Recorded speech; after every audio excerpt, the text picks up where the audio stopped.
আসামি দুইজনের পক্ষে রায়ে এটুকু বলতে পারি যে আজকে প্রদত্ত রায়ে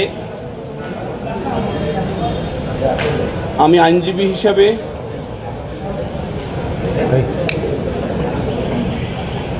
সংক্ষুব্ধ এবং আমি মনে করি যে ন্যায় বিচার যেটা প্রত্যাশা করেছিলাম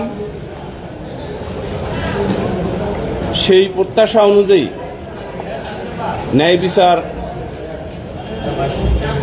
আমরা পাইনি। এবং একটি জিনিস মনে একটু বলবেন, পুরো রায়টা একটু বলবেন। পুরো রায়টা একটু অপারেটিং পার্টটা বলেন।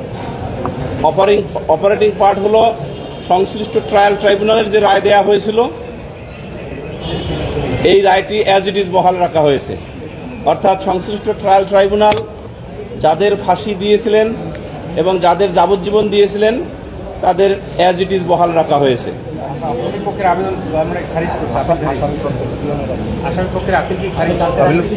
আপিলগুলো খারিজ না, নট অ্যালাউড। কি রায় আপনি কেন সন্তুষ্ট না? আপনি কেন সংক্ষুব্ধ? আপনার পয়েন্ট অফ ভিউটা কি? কেন মনে হচ্ছে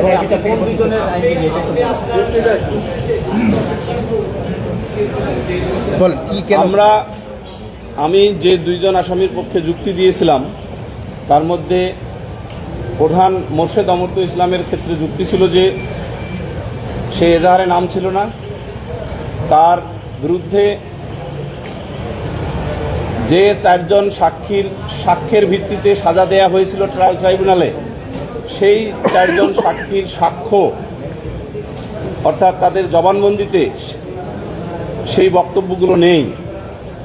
ট্রায়াল ট্রাইব্যুনাল অস্তিত্বহীন ডিপোজিশন ইনসার্ট করে রায় দিয়েছিলেন। এই জন্য আমরা এবং 342-এ তার বিরুদ্ধে একটিও ইনক্লুডিং এভিডেন্স নাই। এই কারণে আমি মনে করছি যে ন্যায় বিচার বঞ্চিত হয়েছি, কিন্তু আইনের অধীনে আইনের মাধ্যমে মহামান্য আপিল বিভাগ ছাড়া আমাদের আর কোনো ফোরাম না থাকায় আমরা সেই প্রত্যাশায় রাখতেছি যে ইনশাল্লাহ মহামান্য আপিল বিভাগ এই বিষয়গুলি বিবেচনায় নিয়ে ন্যায় বিচার প্রতিষ্ঠা করবেন।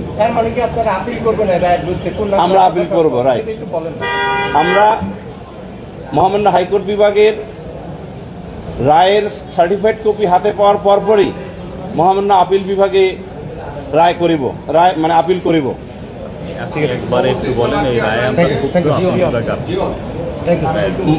আমি আসামি মেফতাহুল ইসলাম জিয়ান এবং মোর্শেদ অমর্ত্য ইসলামের পক্ষে আপিলে শুনানি করেছিলাম।